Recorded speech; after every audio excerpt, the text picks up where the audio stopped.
नमस्कार साथियों। अपने लोक देवताओं की क्लासेस चल रही थी, बीच में 2-4 दिन से अपनी क्लासें नहीं आई, उसके लिए मैं क्षमा प्रार्थी हूँ साथियों। वो भी क्लासें आपको जल्दी प्रोवाइड करवा दी जाएगी। कुछ बच्चों ने कॉल किया, मैसेज भी किया कि सर पहले हमें मारवाड़ वंश आप पढ़ा दो तो थोड़ा ठीक रहेगा। तो उसी के अनुसार मैंने आपकी डिमांड और मांग के अनुसार आज अपना जो नया टॉपिक लिया है वो है साथियों मारवाड़ का राठौड़ वंश। जी हाँ साथियों, ऐसा नहीं है कि अपने लोक देवताओं से संबंधित क्लासें नहीं आएगी, बिल्कुल वो भी क्लासें भी बीच बीच में आती रहेगी।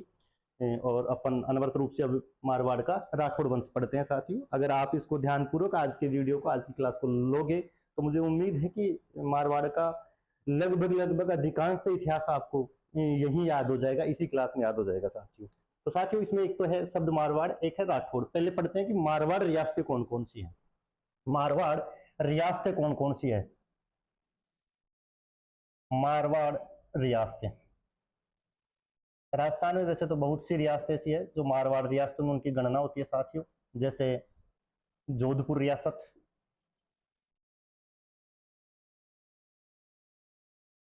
बीकानेर। वैसे तो जोधपुर संभाग है वो पूरा मारवाड़ में आता है। जैसे जोधपुर स्वयं है, जैसलमेर है, बाड़मेर है, बालोतरा है, जालोर, सिरोही, पाली, ये जिले सब किस में आते हैं, मारवाड़ क्षेत्र के अंतर्गत ही आते हैं। तो जोधपुर, बीकानेर, अजमेर में एक जगह पड़ती है किशनगढ़, किशनगढ़ रियासत भी मारवाड़ रियासत है। इसके अलावा भीलवाड़ा जिले में शाहपुरा रियासत, शाहपुरा रियासत। ये रियासतें साथियों मारवाड़ रियासतें थी। इनमें सबसे जो बड़ी रियासत थी क्षेत्रफल की दृष्टि से वो थी जोधपुर रियासत, और इनमें सबसे जो छोटी रियासत थी वो थी साथियों शाहपुरा रियासत। मारवाड़ में जिस राजवंश ने शासन किया वो राजवंश था राठौड़ राजवंश। राठौड़ राजवंश की उत्पत्ति को लेकर विद्वानों में दो मत प्रचलित है साथियों। कितने मत प्रचलित है साथियों? दो मत प्रचलित है। कौन कौन से? राठौड़ों की उत्पत्ति से संबंधित दो मत प्रचलित है साथियों। कुछ इतिहासकार कहते हैं कि राठौड़ों की जो उत्पत्ति है वो कन्नौज से मानते हैं, वो यानी कन्नौज से हुई। उत्तर प्रदेश में एक जगह पड़ती है कन्नौज। और गहेडवाल राजवंश, गहेडवाल राजवंश। तो कुछ इतिहासकार कहते हैं कि राठौड़ों की जो उत्पत्ति है वो कन्नौज के गहेडवाल राजवंश से हुई है। कुछ इतिहासकार कहते हैं कि जो राठौड़ हैं इनकी उत्पत्ति दक्षिण भारत से हुई है। दक्षिण भारत का एक राजवंश था साथियों राष्ट्रकूट राजवंश, राष्ट्रकूट राजवंश। तो ये राष्ट्रकूट राजवंश से भी राठौड़ की उत्पत्ति मानी जाती है साथियों। कन्नौज के गढ़वाल राजवंशों से राठौड़ों की जो उत्पत्ति मानने वाले विद्वान है उनमें है चंद्रबरदई। चंद्रबरदई ने किताब लिखी थी पृथ्वीराज रासो, पृथ्वीराज रासो। और नैनसिरी ख्यात,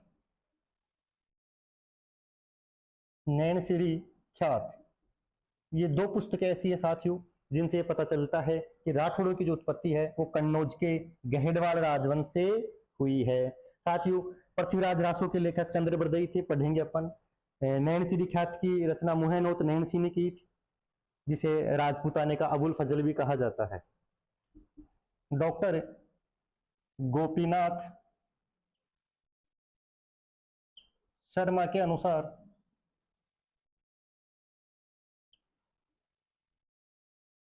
राठौड़ शब्द की उत्पत्ति दक्षिण भारत के जो राजवंश था राष्ट्रकूट, इससे मानते हैं। ये किससे हुई है? राष्ट्रकूट शब्द से हुई है। और आगे चल करके इनका सामान्यकरण इन्हीं से कर दिया गया। तो गोपीनाथ शर्मा के अनुसार राठौड़ दक्षिण भारत के थे, और दक्षिण भारत में भी कौन से राजवंश से संबंधित थे? राष्ट्रकूट राजवंश से संबंधित थे साथियों। जबकि कन्नौज के गहेडवाल राजवंश की शाखा से राठौड़ की उत्पत्ति मानने वाले विद्वानों में चंद्रबरदई, जिन्होंने अपनी रचना पृथ्वीराज रासो में लिखा है, और मोहनोत नैनसी ने नैनसिरी ख्यात में लिखा है साथियों।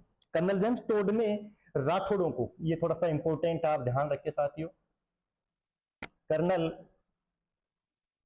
James Tod, colonel James Tod और दयालदास ने, दयालदास, कर्नल जेम्स टोड और दयालदास ने किताब लिखी थी साथियों राठौड़ारी ख्यात, जिसे बीकानेर के राठौड़ारी ख्यात के नाम से भी जाना जाता है। तो दयालदास और कर्नल जेम्स टोड ने राठौड़ों को सूर्यवंशी माना है। क्या माना है साथियों? सूर्यवंशी माना है। तो बताइए साथियों, सूर्यवंशी किन्होंने माना है? कर्नल जेम्स टोड ने और दयाल दास ने। राठौड़ों को क्या माना है साथियों? सूर्यवंशी माना है। अब बात करते हैं साथियों की इनकी जो उत्पत्ति गैहडवाल राजवंश से या फिर राष्ट्रकूट राजवंश से हुई है, उसके बारे में मैं आपको इधर बता देता हूं, थोड़ा सा आप समझने की कोशिश करिएगा साथियों इसको।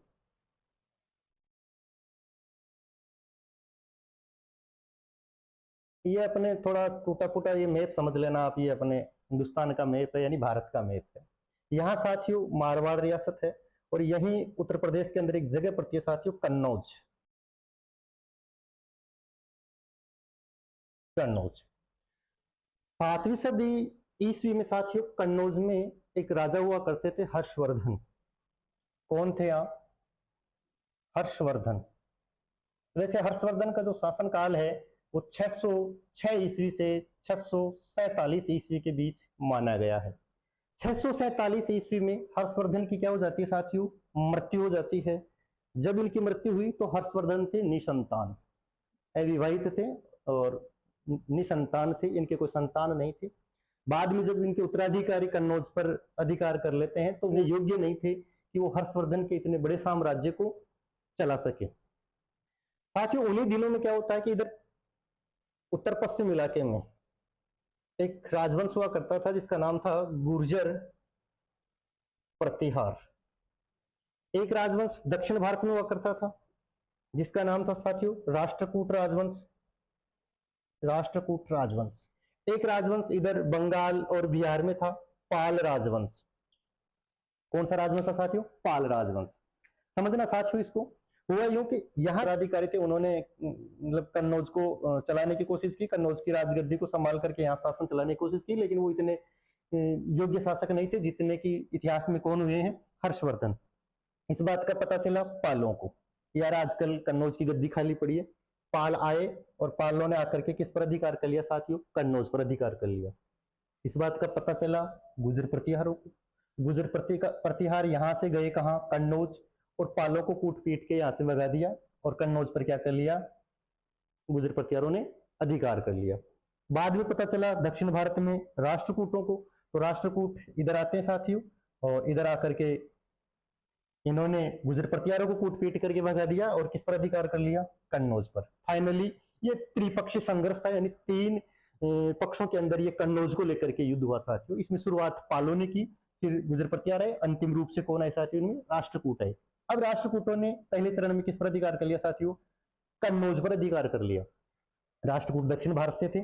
इतिहास में अपन पढ़ते हैं कि उत्तर भारत से दक्षिण भारत का शासन नहीं चलाया जा सकता था उन दिनों, और न दक्षिण भारत से उत्तर भारत का शासन चलाया जा सकता था। अलाउद्दीन खिलजी जब दिल्ली पे बैठा था, दिल्ली का सुल्तान था, तो वो तो तमिलनाडु तक चला गया था, मदुरै तक चला गया, और उन्होंने मदुरै के पांड्य राजवंशों से टैक्स वसूल लिया था, लेकिन वहां अधिकार नहीं किया। उनको पता था कि यदि मैं दक्षिण भारत पर राज करूंगा तो मेरे हाथ से क्या चला जाएगा? उत्तर भारत चला जाएगा। राष्ट्रकूटों के साथ साथियों ऐसा ही हुआ।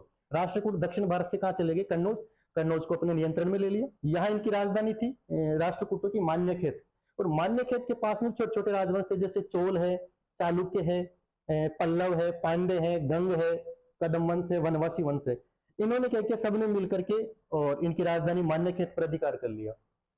इस बात का पता यहाँ राष्ट्रकूटों को चला। राष्ट्रकूटों ने कहा कि अपन दूसरों के प्लाट पे कब्जा कर लिया, अपना तो खुद का घर ही चला गया। तो राष्ट्रकूट वापस कहाँ आते हैं? मान्यखेत आते हैं, और इनको कूट पीट के भगा देते हैं, और मान्यखेत पर क्या कर लेते हैं?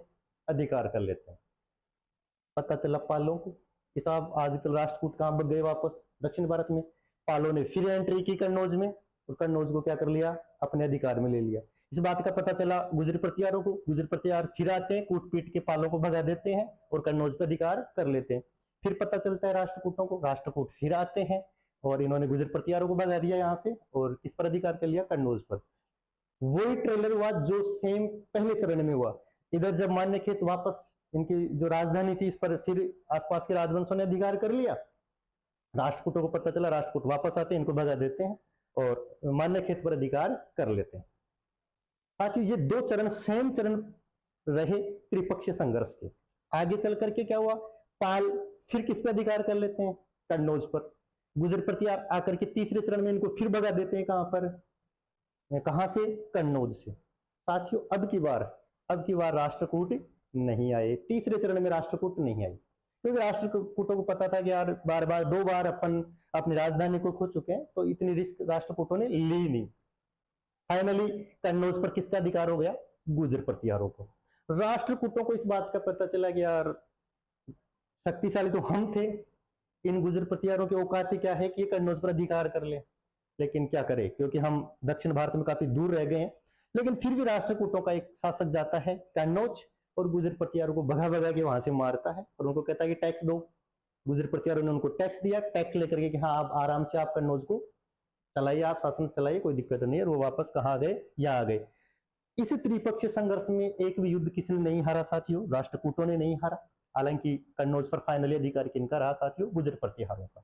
जब दूसरे, अभी मैं आपको बता रहा था, राष्ट्रकूटों का जो राजा कन्नौज चला जाता है और यहाँ से टैक्स लेकर के जब वो इधर आता है, तो उसके साथ जो लोग गए थे, यानी राष्ट्रकूट जो लोग गए, वो कन्नौज के आसपास के इलाकों में बस गए। यहाँ आसपास के इलाकों में, या एक जगह पड़ती है गढ़वाल जिला भी पड़ता है, तो वहां ये वहीं बस गए साथियों।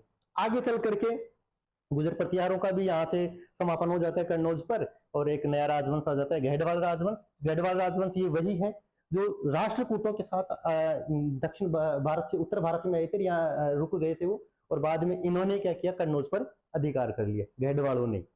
तो ये फाइनली गढ़वाल इनके वंशज माने जाते हैं राष्ट्रकूटों के, और अपन इधर पढ़ रहे हैं राठौड़ वंश। तो साथियों गढ़वाल राजवंश हुई है, ये पृथ्वीराज रासो और नैन श्री ख्यात के अंदर ये दिया गया है। आगे चलकर जब गढ़वाल राजवंश कन्नौज पर रहेंगे, तो उसी समय मोहम्मद गोरी आते हैं, और मोहम्मद गोरी ने इनको गढ़वाल राजवंश के राजा जयचंद को भी पराजित कर देता है। तो साथियों आप इसको थोड़ा सा ध्यान रखना, मायने में रखना है आपको कि राष्ट्रकूट जो राजा था उनके साथ जो काफी लोग गए थे वो वहीं रुक जाते हैं। हालांकि अधिकार कन्नौज पर किसका रहता है, गुजर प्रतिहारों का रहता है। लेकिन जब गुजर प्रतिहारों का भी यहाँ से दमन हो जाता है, समाप्त हो जाता है गुजर प्रतिहार राजवंश, तो आगे चल करके इन्हीं लोगों ने कन्नौज पर क्या कर लिया, अधिकार, जो मूलतः किनके वंशज थे, ये राष्ट्रकूटों के वंशज थे। और जब ये कन्नौज पर अधिकार कर लेते हैं गढ़वाल राजवंश के नाम से, और इन्हीं को आगे चल करके मोहम्मद गोरी पराजित कर देता है चंदावड़ के युद्ध में। और इनके कुछ बच्चे कुछ लोग बदायूं चले जाते हैं, यहाँ आज भी जिला पड़ता है उत्तर प्रदेश में बदायूं, और बदायूं से फिर वो लोग कहाँ आते हैं साथियों, मारवाड़ आते हैं। और मारवाड़ में आकर के उन्होंने कौन से वंश की स्थापना की साथियों, राठौड़ वंश की स्थापना की। आप ये थोड़ा सा ध्यान रखें। अपन आगे पढ़ते हैं, मारवाड़ वंश की वंशावली के बारे में पढ़ते हैं साथियों। पहले अपन मारवाड़ राजवंश की वंशावली पढ़ेंगे, और उसके बाद में एक एक शासक के बारे में विस्तार से पढ़ेंगे साथियों।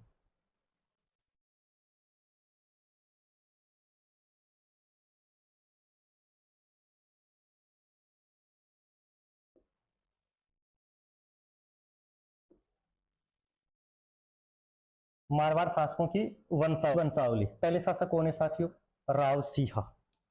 आप थोड़ा सा ध्यान रखिए, मेवाड़ जो रियासत थी, उनके जो शासक थे वो अपने नाम में राणा शब्द लगाते थे, और मारवाड़ जो रियासतों के शासक थे वो अपने नाम में क्या लगाते हैं साथियों, राव शब्द। इन्हीं से अपन पकड़ सकते हैं, जिस भी राजा के नाम में राव शब्द, जैसे राव मालदेव, राव सातल देव, राव बीका, राव जोधा, राव जसवंत सिंह, ये मारवाड़ के थे। और जिन शासकों में राणा शब्द आए वो मेवाड़ के थे, जैसे महाराणा कुंभा, महाराणा सांगा, महाराणा मोकल, महाराणा प्रताप, महाराणा उदय सिंह। ठीक है साथियों। तो पहले शासक कौन है साथियों, राव सिंह। राव सिंह के बाद में आते हैं साथियों राव आसनाथ जी। इसके बाद में आते हैं साथियों राव दूहड़। इसके बाद में आते हैं साथियों राव चूड़ा। चूड़ा के 2 बेटे थे, अपन पढ़ेंगे। चूड़ा का जो छोटा बेटा था उसका नाम था साथियों कान्हा, और चूड़ा का जो बड़ा बेटा था, ज्येष्ठ बेटा था, उसका नाम था राव रणमल। आगे चलकर क्या होता है कि राव चूड़ा अपने छोटे बेटे को शासक बना देते हैं, इसलिए नाराज होकर के रणमल कहाँ चला जाता है, मेवाड़ चला जाता है। रणमल के बाद में राव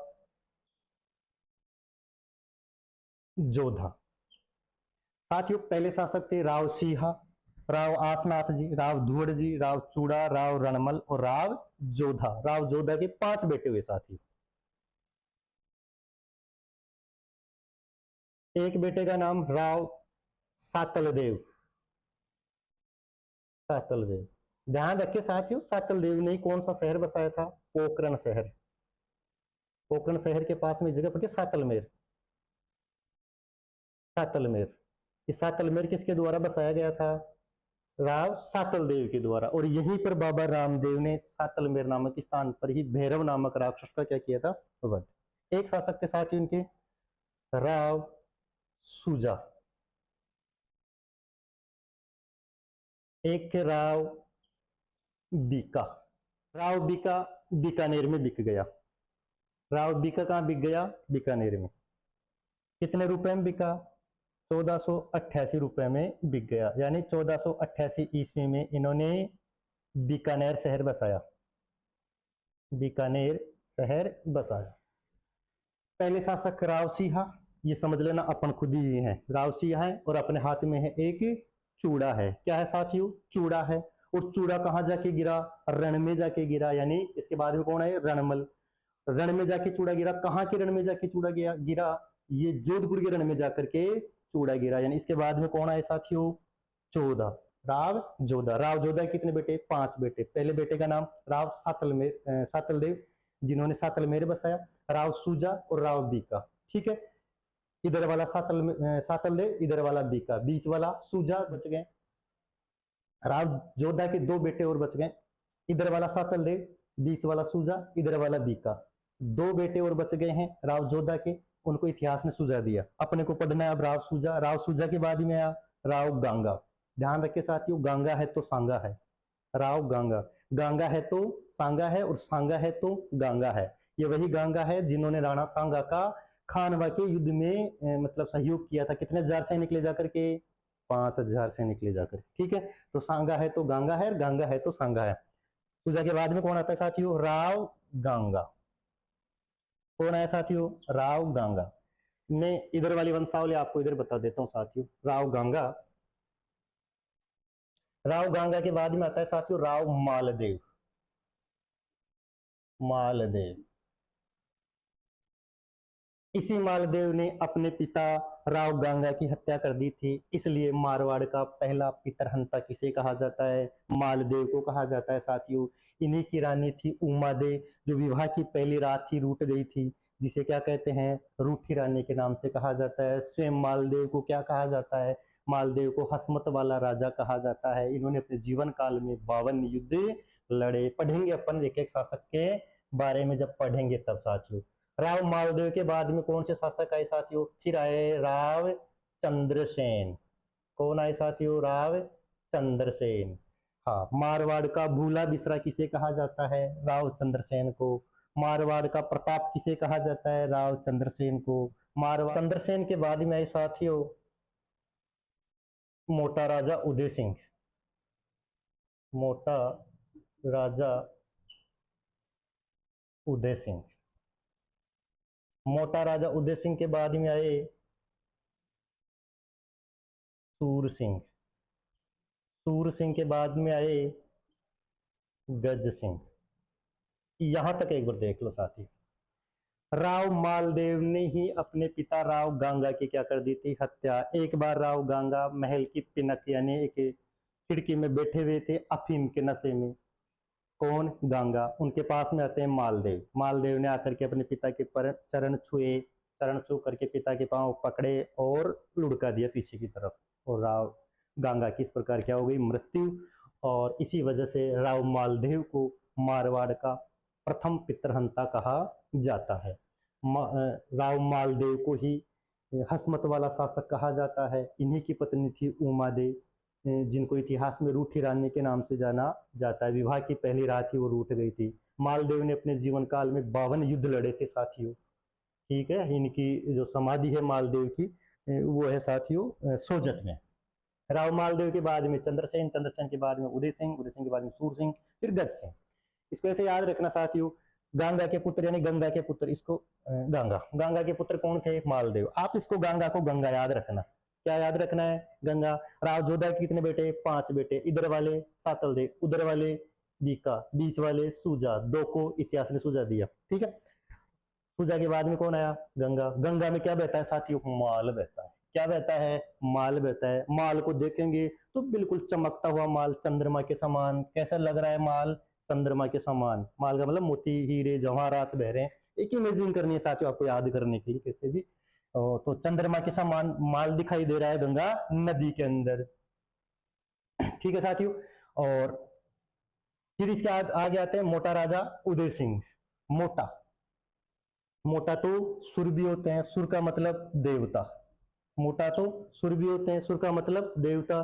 चंद्रमा वैसे ही मोटा है। ठीक है साथियों, याद रखना। माल बह रहा है गंगा नदी में, ठीक है, चंद्रमा के समान चमक रहा है वो। और चंद्रमा स्वयं क्या है, अपने आप में एक मोटा है। मोटा तो सुर भी होते हैं यानी देवता।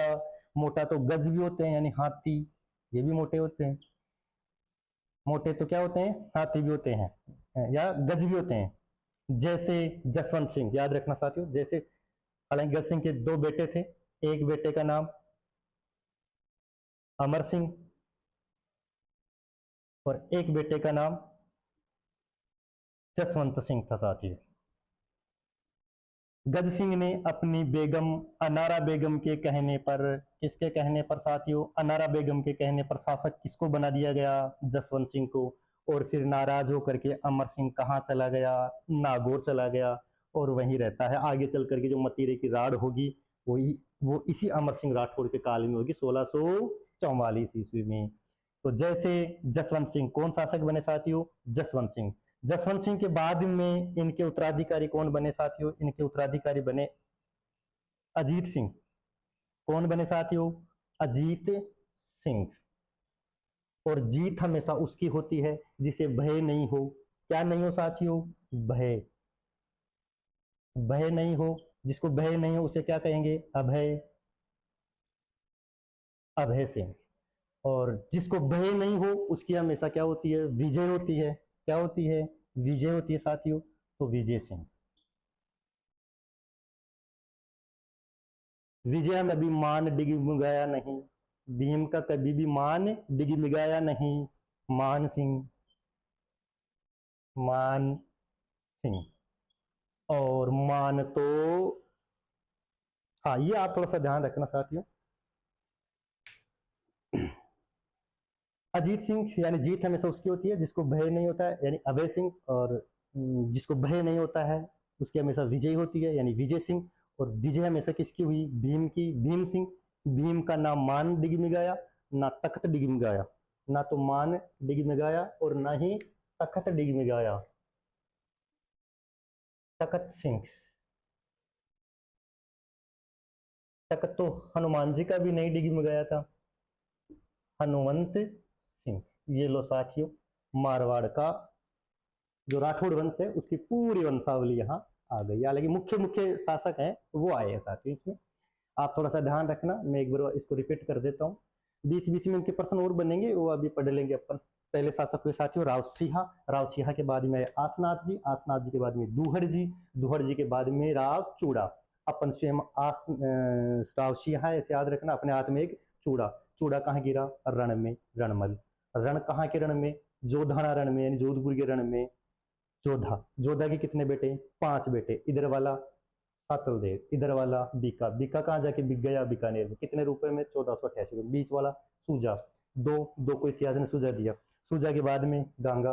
गंगा को किसने मार दिया, मालदेव ने। गंगा मतलब गंगा, गंगा नदी में क्या बह रहा है, माल बह रहा है। माल को देखते हैं तो कैसा लग रहा है, चंद्रमा के समान लग रहा है, चंद्रसेन। और माल काफी मोटा था यानी काफी भारी माल था। मोटा राजा उदय सिंह। और मोटे तो सुर भी होते हैं यानी देवता, मोटे तो गज भी होते हैं यानी हाथी। जैसे जसवंत सिंह, अमर सिंह नाराज होकर नागौर चला जाता है। जैसे जैसे जसवंत सिंह, जसवंत सिंह के बाद में कौन आया, अजीत सिंह। जीत हमेशा किसकी होगी, जिसको भय नहीं हो, अभय सिंह। और जिसको भय नहीं हो वो हमेशा विजय पाते हैं यानी विजय सिंह। और विजय तो भीम की भी हुई थी, भीम सिंह। भीम सिंह का नाम मान डिगमिगाया ना तख्त डिगमिगाया यानी मान सिंह। और फिर तखत सिंह। और तख्त तो हनुमान जी का भी नहीं डिगमिगाया था यानी हनुमंत सिंह। लो साथियों ये हो गई।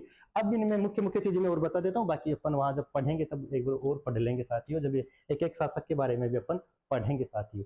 राव मालदेव को क्या कहा जाता है, हसमत वाला शासक कहा जाता है? क्या कहते हैं साथियों? असमत वाला शासक कहा जाता है। राव चंद्रसेन को मारवाड़ का भूला बिसरा शासक कहा जाता है। भूला बिसरा शासक। मारवाड़ का प्रताप भी कहा जाता है। साथियों मैं मेवाड़ नहीं कह रहा हूँ, मारवाड़ का प्रताप। महाराणा प्रताप मेवाड़ के थे। महाराणा प्रताप से पहले अगर किसी ने मुगलों से छापा मार युद्ध प्रणाली का प्रयोग किया था तो वो थे राव चंद्रसेन। आगे चल करके उसका किसने किया? फिर महाराणा प्रताप ने। तो महाराणा प्रताप के अग्रगामी कौन थे? राव चंद्रसेन। इसके बाद में कौन आए साथियों? मोटा राजा उदय सिंह, सूर सिंह, गज सिंह। गज सिंह को एक उपाधि दी गई थी, दल थमन की उपाधि। किसकी उपाधि दी गई थी साथियों? दल थमन। दल थमन का मतलब होता है फौज को रोकने वाला। ये पढ़ लेंगे अपन आगे चल करके। जसवंत सिंह की मृत्यु जामरूद अफगानिस्तान में हुई थी और इन्हीं की मृत्यु पर औरंगजेब ने एक शब्द बोला था कि आज कुफर का दरवाजा टूट गया है। कुफर का मतलब होता है धर्म विरोधी। आज कुफर का दरवाजा टूट गया है। तो आपको बताना है साथियों कमेंट्स में कि किसने किस किले के बारे में ये कहा था कि आज कुफर का गढ़ इस्लाम का घर हो गया है। किस इतिहासकार ने किस दुर्ग के बारे में ये कहा है कि आज कुफर का गढ़ इस्लाम का घर हो गया है। ये आपको कमेंट्स बॉक्स में बताना है साथियों। जबकि मैंने अभी आपको बताया है कि औरंगजेब ने जसवंत सिंह के बारे में क्या कहा था कि आज कुफर का दरवाजा टूट गया है। जी हाँ साथियों। जसवंत सिंह के बाद में कौन आते हैं? अजीत सिंह। और इसी अजीत सिंह की रक्षा किसने की थी साथियों? वीर दुर्गादास राठौड़ ने। और वीर दुर्गादास राठौड़ की समाधि उज्जैन में शिप्रा नदी के तट पर स्थित है। वीर दुर्गादास राठौड़ को मारवाड़ का अनबिन या मोती भी कहा जाता है। अभय सिंह, जिसको भय नहीं हो वो क्या कहलाएगा? अभय सिंह। इसको भय नहीं था तो इसने कहा कि काट दो। किसको काट दो? खेजड़ियों को काट दो। तो खेजड़ी आंदोलन किसके समय हुआ? अभय सिंह के समय हुआ। साथियों आप थोड़ा सा ध्यान रखें, विजय सिंह ने यहाँ एक सिक्के चलाए थे, विजयशाही सिक्के। मारवाड़ में कौन से सिक्के चलाए? विजयशाही सिक्के। इनकी एक पासवान थी, पासवान, और पासवान का नाम था गुलाब राय। क्या नाम था? गुलाब राय। एक इतिहासकार है जिसका नाम था श्यामल दास। श्यामल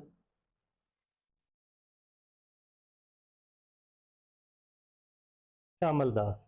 इसी श्यामल दास ने विजय सिंह की पासवान गुलाब राय को एक उपाधि दी थी। क्या? मारवाड़ की नूरजहां। मारवाड़ की नूरजहां किसे कहा जाता है? गुलाब राय को कहा जाता है। साथियों आगे हैं भीम सिंह। ये नाथ संप्रदाय से प्रभावित थे और इन्होंने सॉरी भीम सिंह नहीं थे, मान सिंह थे, सॉरी मान सिंह नाथ संप्रदाय से प्रभावित थे और इन्होंने महामंदिर जोधपुर में एक नाथ संप्रदाय से संबंधित बड़े मंदिर का निर्माण भी किसने करवाया था साथियों? मान सिंह ने करवाया था। आगे अपन पढ़ेंगे कृष्णा कुमारी, जो विवाद होता है इनकी बेटी को लेकर के, वो भी पढ़ेंगे साथियों। तखत सिंह 1857 की क्रांति के समय मारवाड़ के क्या थे? शासक थे। 1857 की जब क्रांति हुई उस समय मारवाड़ के शासक कौन थे साथियों? तखत सिंह थे।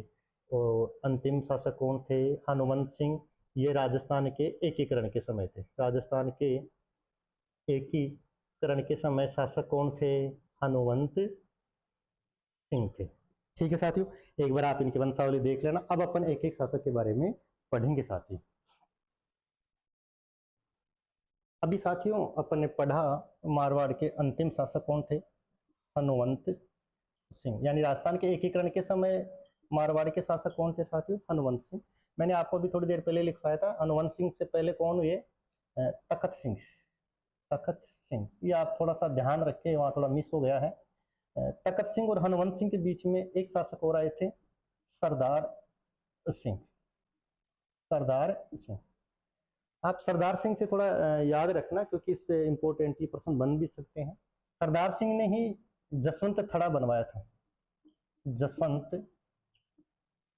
थड़ा, इनके पिता का नाम था जसवंत सिंह सेकंड। एक जसवंत सिंह फर्स्ट जो औरंगजेब के समय थे, सरदार सिंह के पिता का नाम था जसवंत सिंह द्वितीय। उन्होंने सरदार सिंह ने अपने पिता जसवंत सिंह के नाम पर जोधपुर में संगमरमर से जसवंत थड़ा का निर्माण करवाया, जिसे क्या कहा जाता है? जसवंत थड़ा को, जसवंत थड़ा कहा जाता है राजस्थान का ताजमहल। राजस्थान का ताजमहल। साथियों जसवंत थड़ा को बोला जाता है राजस्थान का ताजमहल। यदि प्रश्न पूछ लिया जाए कि राजस्थान का दूसरा ताजमहल, राजस्थान का दूसरा ताजमहल, तब बताना है आपको रायमलोथ का थड़ा। रायमलोथ का थड़ा ये सिवाना में स्थित है, सिवाना बालोतरा। प्रश्न पूछ लिया जाए हाड़ौती का ताजमहल, हाड़ौती का ताजमहल, तब बताना है आपको अबलीमीणी का महल। अबलीमीणी का महल ये कहाँ है? ये कोटा में स्थित है साथियों। प्रश्न पूछा जाए साथियों आपको, ये ताजमहल से संबंधित आ गए इसलिए मैंने यही बताना है, इसको उचित समझ लिया साथियों। कांठल का ताजमहल, कांठल का ताजमहल, तब बताना है साथियों काका जी की दरगाह, प्रतापगढ़ में है ये, काका जी की दरगाह। इसको कांठल का ताजमहल कहा जाता है, कहाँ है? प्रतापगढ़ में। प्रश्न पूछ लिया जाए शेखावाटी का ताजमहल, शेखावाटी का ताजमहल खेतड़ी महल को कहा जाता है, खेतड़ी महल, और ये कहाँ स्थित है? ये झुंझुनू में स्थित है साथियों। साथियों रावसिहा, रावसिहा को राठौड़ों का आदि पुरुष या मूल पुरुष कहा जाता है। राठौड़ों का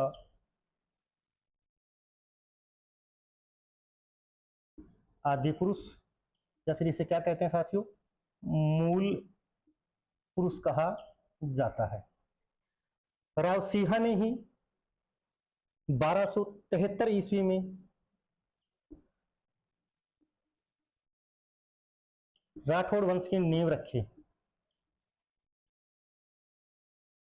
राठौड़ वंश की नींव रखी। इन्होंने अपनी जो राजधानी है, ये राजधानी बनाई थी खेड़, एक जगह पड़ती है खेड़, ये वर्तमान बालोतरा में स्थित है। ठीक है साथियों।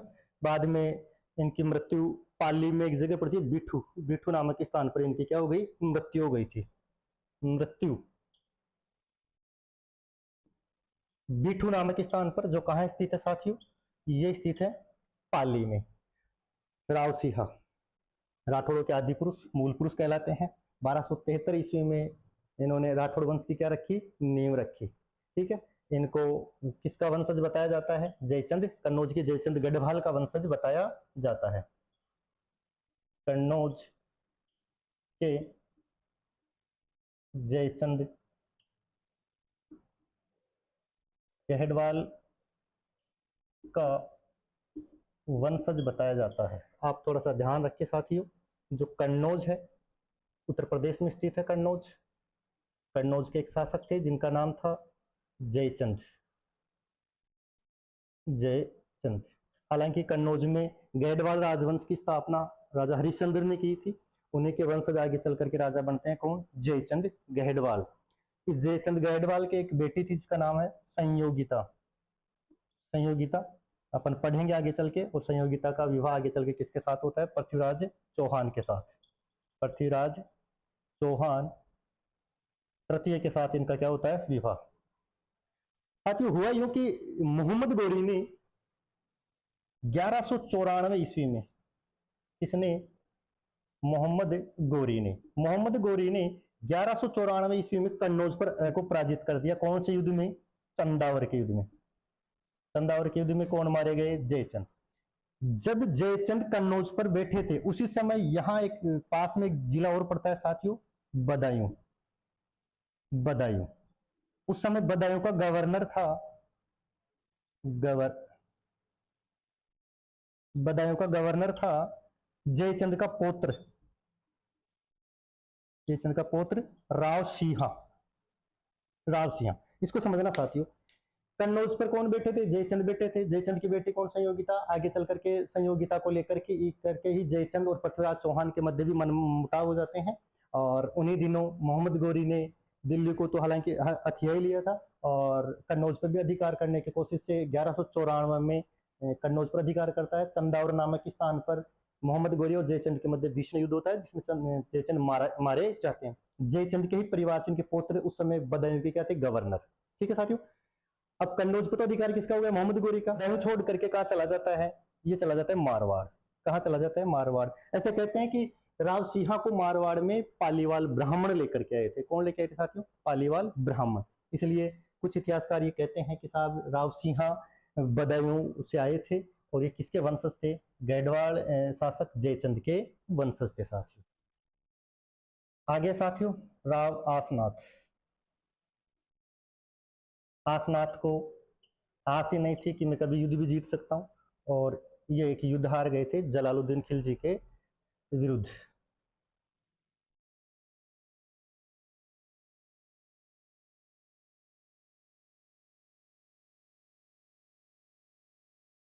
जलालुद्दीन खिलजी से युद्ध करते हुए ये मारे गए।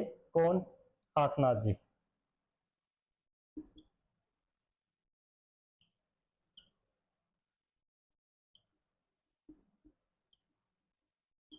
पाली की रक्षा के लिए ये इन्होंने जलालुद्दीन खिलजी से युद्ध लड़ा, लेकिन ये युद्ध हार गए। जलालुद्दीन खिलजी इस समय दिल्ली के क्या थे? सुल्तान थे साथियों।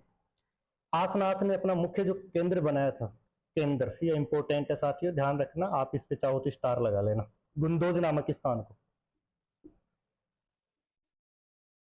गुंदोज नामक स्थान को आसनाथ ने अपना क्या बनाया था? प्रमुख केंद्र बनाया था। इसके बाद में साथियों राव दुहड़। दुहड़ राव दुहड़ नाटक करने के लिए चले गए कर्नाटक। कहाँ चले गए साथियों? चले गए कहाँ? दक्षिण भारत। कहाँ? कर्नाटक चले गए साथियों। और यही कर्नाटक से एक काष्ठ प्रतिमा यानी लकड़ी की एक प्रतिमा लेकर के आते हैं। कौन? दुहड़ जी। कहाँ से? कर्नाटक से। क्या करते हैं? कर्नाटक से एक काष्ठ प्रतिमा लाते हैं। और जो ये काष्ठ प्रतिमा थी, ये किसकी थी साथियों? ये थी नागणेची माता की। नागणेची माता की। और ये जो काष्ठ प्रतिमा नागणेची माता की प्रतिमा लेकर के आते हैं राजस्थान है खेड़। खेड़ के पास में कुछ पहाड़ियां थी। खेड़ बालोतरा में स्थित है, जिसको राव सिंह ने अपनी राजधानी बनाई थी। खेड़ में, खेड़ के नजदीक पहाड़ियों पर इन्होंने इस नागणेची माता का मंदिर बनवाया दुहर जी ने, और यहीं पर इस मूर्ति को स्थापित करवा दिया गया। नागणेची माता का मंदिर होने के कारण आजकल इस जगह का नाम पड़ गया है नगाना। क्या पड़ गया है? नगाना। तो ध्यान रखना, नगाना नामक स्थान पर किस देवी की प्रतिमा रखी हुई है? नागणेची माता की। ये जो नागणेची माता है साथियों, ये राठौड़ों की क्या है? कुल देवी है। राठौड़ों की क्या है साथियों? कुल देवी है। राठौड़ों की कुल देवी। यदि साथियों प्रश्न पूछा जाए कि राठौड़ों की आराध्य देवी कौन सी है? राठौड़ों की आराध्य देवी, कुल देवी और आराध्य देवी अलग अलग होती है साथियों, ध्यान रखना।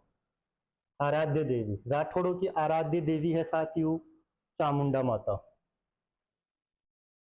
चामुंडा माता। जैसे अपने जयपुर के कछवा राजवंश की कुल देवी जमवाई माता है, जबकि उनकी आराध्य देवी शिला देवी है ना। ऐसे ही राठौड़ों की कुल देवी नागणेशी माता, जिनका मंदिर बालोतरा खेड़ नागड़ा नामक स्थान पर इनका मंदिर बना हुआ है। जबकि राठौड़ों की आराध्य देवी कौन सी है साथियों? चामुंडा माता। चामुंडा माता का मंदिर कहाँ है? मेहरानगढ़ में है। मेहरानगढ़ दुर्ग में है। और मेहरानगढ़ दुर्ग कहाँ है? जोधपुर में है साथियों। यहीं पर आपको पता होना चाहिए साथियों, 30 सितंबर 2008 को इस मंदिर में अश्विन माह के नवरात्रों में भगदड़ मच गई, और भगदड़ मचने की वजह से यहाँ 216 लोग मारे गए थे। वसुंधरा राजे उस समय सीएम थी, और इन्हीं के काल में ये घटना होती है। इसी मेहरानगढ़ दुखांतिका की जांच करने के लिए एक आयोग बिठाया गया था, और उस आयोग का नाम था जसराज चोपड़ा आयोग। हालांकि जसराज चोपड़ा आयोग ने अपनी रिपोर्ट को सार्वजनिक अब तक भी नहीं किया है। ये आप थोड़ा सा ध्यान रखें। चामुंडा माता का मंदिर कहाँ है? मेहरानगढ़ दुर्ग में। आगे साथियों रावचूड़ा के बारे में पढ़ेंगे। रावचूड़ा, रावचूड़ा के पिता का नाम था वीरमदेव। वीरमदेव। वीरमदेव के भाई थे कौन? मल्लीनाथ। मल्लीनाथ। इन दोनों के पिता कौन थे? राव सलखा। राव सलखा। यानी मल्लीनाथ और वीरमदेव के पिता कौन थे साथियों? राव सलखा। वीरमदेव के बेटे कौन साथियों? राव चूड़ा। राव चूड़ा की दो पत्नियां थी, चंद्र कुंवरी, चांद और सूरज। सूरज कुंवरी, सूरज कुंवरी, चांद और सूरज याद रख लेना। किसकी पत्नियां थी साथियों? राव चूड़ा की। जो चंद्र कुंवरी है, इनसे लड़का उत्पन्न होता है रणमल। इनसे एक लड़की उत्पन्न होती है जिसका नाम था हंसाबाई। सूरज कुंवरी से भी एक संतान जन्म लेती है जिसका नाम था कान्हा। थोड़ा सा समझना साथियों आप इसको। हुआ यूं कि राव चूड़ा सबसे ज्यादा प्रेम अपनी दोनों पत्नियों में सूरज कुंवरी से करते थे। एक बार ऐसे छत पर बैठे थे दोनों, सूरज कुंवरी और राव चूड़ा, दोनों के मध्य से वार्तालाप हो रही थी। सूरज कुंवरी ने कहा राव चूड़ा से कि आप मेरे लिए क्या कर सकते हो? चूड़ा ने कहा कि मैं तेरे लिए सब कुछ कर सकता हूँ, आप एक बार बोल के देखिए, आप जो कहोगे मैं वो बिल्कुल आपके लिए कर सकता हूँ। सूरज कुंवरी ने कहा कि रहने दो, आप कुछ भी नहीं कर पाओगे। चूड़ा ने कहा कि आप एक बार बताइए तो सही, बिल्कुल मैं जबान का पक्का हूं और मैं बिल्कुल करूंगा आप जो जैसे कहोगे। सूरज कुंवरी ने कहा कि क्यों नहीं मारवाड़ का अगला शासक किसको बना दिया जाए? कान्हा को। साथियों वैसे बड़ा जो बेटा था राव चूड़ा का वो रणमल था। नियमानुसार रणमल को ही मारवाड़ का शासक बनना चाहिए था या बनाना चाहिए था राव चूड़ा को, लेकिन उन्होंने सूरज कुंवरी के कहने पर कान्हा को क्या बना दिया? मारवाड़ का शासक। अब ये बात इसके पची नहीं, स्वाभाविक भी है। इसलिए रणमल मारवाड़ छोड़ करके कहाँ चले गए साथियों? ये चले गए मेवाड़, राणा लाखा के पास में। आप इसको थोड़ा सा साइड में रखना, इसी के बारे में अपन थोड़ी देर बाद में चर्चा करेंगे साथियों। पहले राव चूड़ा से संबंधित अन्य जो जानकारियां हैं वो अपन यहाँ पढ़ लेते हैं। राव चूड़ा ने, अच्छा राव चूड़ा की जो तुलना है, तुलना, राव चूड़ा की तुलना शिवाजी से की जाती है साथियों। किससे की जाती है? शिवाजी से की जाती है। राव चूड़ा ने 1395 ईस्वी में, 1395 ईस्वी में मंडोर को क्या बनाया? राजधानी।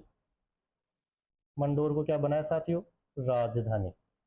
राठौड़ों की राजधानी मंडोर किसने बनाई थी? राव चूड़ा ने।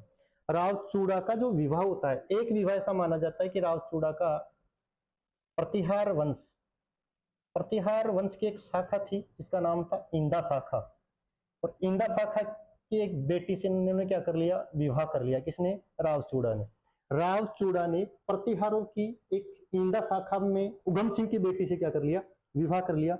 और विवाह करने पर राव चूड़ा को मंडोर किसमें मिला था? दहेज में। किसमें मिला? दहेज में मिला था साथी। मंडोर किसमें मिला?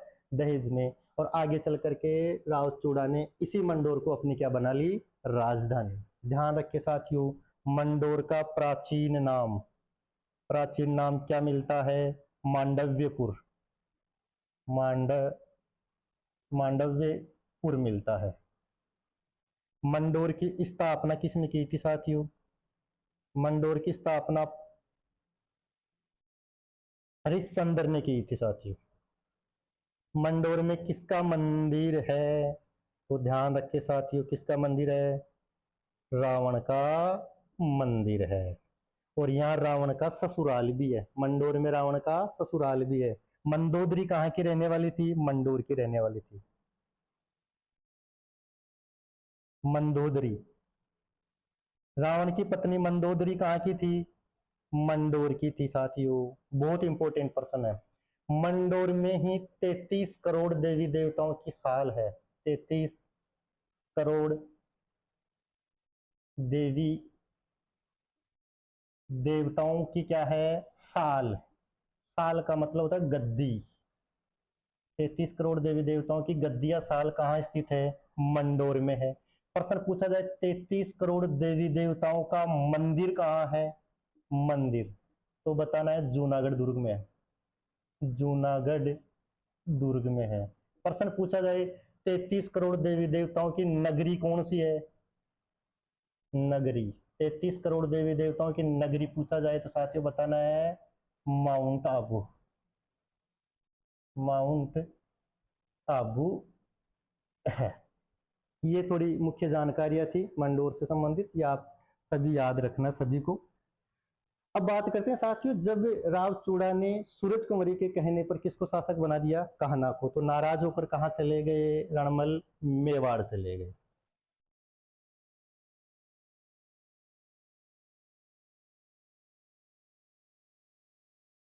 रावचूड़ा, अभी अपन बात कर रहे थे साथियों, रावचूड़ा के दो पत्नियां थी, चंद्र कुंवरी,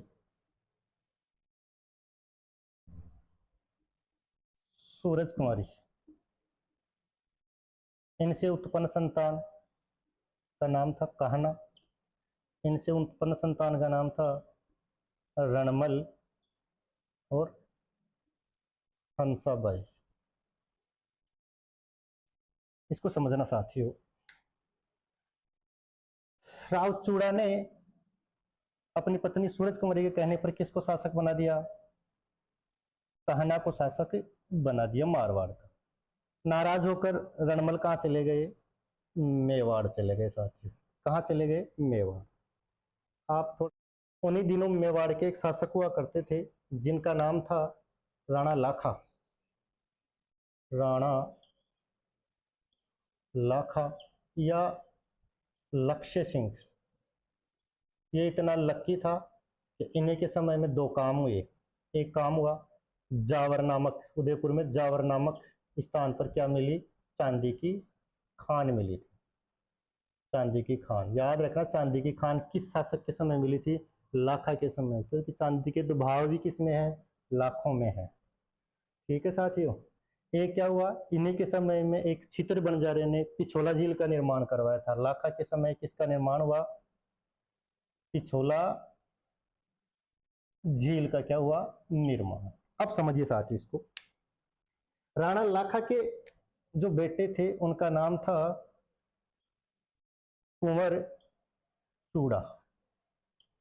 यहाँ बहुत से बच्चे कंफ्यूज रहते हैं। एक तो है रावचूड़ा, एक है कुंवर चूड़ा। ये जो कुंवर चूड़ा है ये मेवाड़ के थे। कुंवर का मतलब ये राजा नहीं थे, अभी राजा नहीं बने, ये राजकुमार थे, इसलिए मैंने नाम लिखा है कुंवर चूड़ा। कई किताबों में राणा चूड़ा भी मिल जाता है, कंफ्यूज होने वाली बात नहीं है।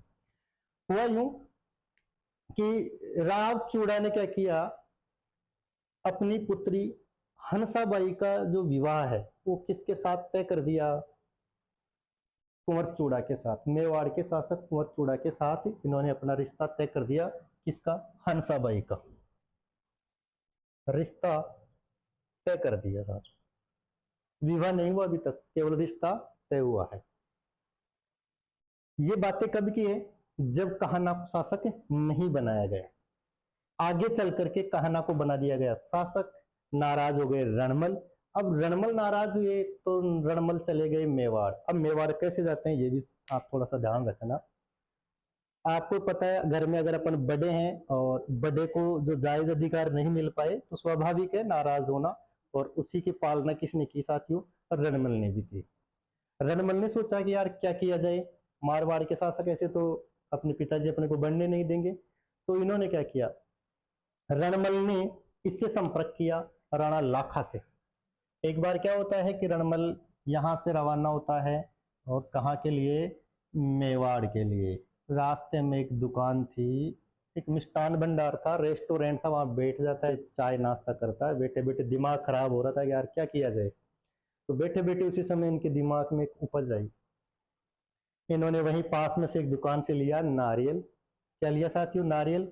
नारियल नारियल के रुपए बांध दिए 21 और लाल कपड़े में प्लेट करके मोली से उसको फोल्ड करके और ये लेकर के रवाना हो गए राणा लाखा के पास। राणा लाखा के पास जाकर के कहते हैं कि आपसे मुझे अकेले में बात करनी है। लाखा ने कहा यार बता दे सबके सामने। नहीं नहीं नहीं, मैं तो अकेले में बात करूंगा। राणा लाखा को अकेले में लेके चले गए कौन? रणमल। रणमल ने कहा कि देखो ये नारियल है। इन्होंने कहा अरे सही है, नारियल तो कोई मंदिर में लेके जा, मेरे पास क्यों आया है? इन्होंने कहा कि देख लो 21 रुपए भी है। राणा लाखा ने कहा कि यार जो भी है आप मेरे को बताओ क्या बात है। रणमल ने कहा कि मेरी बहन हंसाबाई का विवाह आपके साथ तय करना चाहता हूँ। लाखा का दिमाग खराब हो गया। लाखा ने कहा कि यार मैं तो वृद्ध व्यक्ति हूँ, मैं तो बुढ़ा व्यक्ति हूँ, और मेरे तो दिन भी कितने ही बचे हैं, इतने ही बचे हैं। और कहते हैं किताबों में लिखा हुआ मिलता है, कई किताबों में 82 साल के बताते हैं उस समय, कईयों में 80 साल के, कईयों में 60 साल के, एवरेज 60 साल से कम नहीं थे ये। इधर हंसाबाई लगभग 19-20 साल की थी। तो रणमल ने अपनी बहन हंसाबाई का विवाह किसके साथ तय कर दिया? राणा लाखा के साथ तय कर दिया। लेकिन एक शर्त रखी गई। रणमल ने क्या शर्त रखी? रणमल ने शर्त ये रखी कि साहब हंसाबाई से जो संतान उत्पन्न होगी वही आगे चल करके मेवाड़ का क्या बनेगी? राजा बनेगी। राणा लाखा ने डन कर दिया, वचन दे दिया कि कोई दिक्कत नहीं है, मैं आपको वचन देता हूं कि हंसाबाई से उत्पन्न संतान ही मेवाड़ की क्या बनेगी? शासक बनेगी। साथियों इधर हंसाबाई ने मैसेज किया कुंवर चुंडा को। कुंवर चुंडा को मैसेज करके कहा कि आज के बाद में मेरे को तू बाबू, जानू, सोना, मोना ये कुछ नहीं बोलेगा, आज के बाद में मम्मी बोलने की प्रैक्टिस शुरू कर ले। इन्होंने कहा कि अरे बात क्या हो गई? ये उस समय ननिहाल गया हुआ था बेचारा, इसको पता नहीं था कि पीछे मामला क्या हो गया। कुंवर चुंडा ने पूछा कि यार बात क्या हो गई तो बताओ। हंसाबाई ने कहा कि मुझे नहीं, तेरे पिताजी को जाके पूछ। कुंवर चुंडा ननिहाल से सीधे आते हैं अपने पिता के पास, लाखा के पास। राणा लाखा बिल्कुल उदास मायूस होकर के और यूं राजमहलों में खड़े थे। अब चूड़ा भी उनके साथ सामने जाकर के खड़ा हो गया। ना पहले चूड़ा बोले ना लाखा बोले, दोनों कंफ्यूज में। अंत में चूड़ा ने अपने पिता की मनोस्थिति का पता लगा लिया और राणा लाखा ने कहा कि यार चूड़ा, मेरे तो इतने तो दिन बचे हैं, ये एक शादी और हो जाए तो ठीक रहे यार।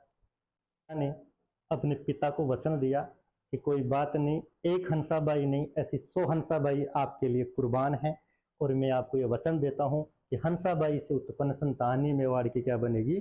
शासक बनेगी। और मैं आजीवन कभी मेवाड़ का शासक नहीं बनूंगा। मैं मेवाड़ के जो शासक बनेगा उसकी रक्षा करूंगा और उन्हीं के आदेशों के अनुसार मैं उनके आदेशों की पालना करूंगा। साथियों ये उस टाइम में एक बड़ी प्रतिज्ञा थी, विवाह न करना, पिता के लिए विवाह ठुकरा देना। इसी वजह से इस कुंवर चूड़ा को राजस्थान का भीष्म कहा जाता है। क्या कहा जाता है साथियों? राजस्थान का भीष्म कहा जाता है। क्या कहते हैं साथियों? राजस्थान का भीष्म। आगे चल करके इसी राणा लाखा के सहयोग से आगे चल करके रणमल मारवाड़ के शासक बनते हैं साथियों। वो अपन पढ़ लेंगे भीष्म क्यों कहते हैं, ये आपको पता ही है, इन्होंने इतनी कठोर प्रतिज्ञा की थी। इन्हीं से जुड़ी हुई एक स्टोरी और है, मैं आपको वो इधर बता देता हूँ।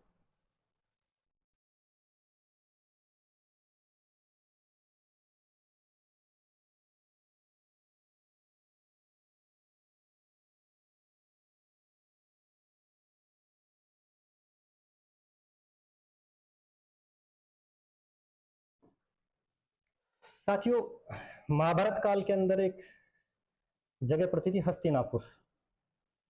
हस्तिनापुर आजकल तो उत्तर प्रदेश में स्थित है, ये मेरठ जिले के आसपास हस्तिनापुर। हस्तिनापुर के एक राजा हुआ करते थे जिनका नाम था राजा शांतनु। शांतनु का विवाह हुआ गंगा के साथ।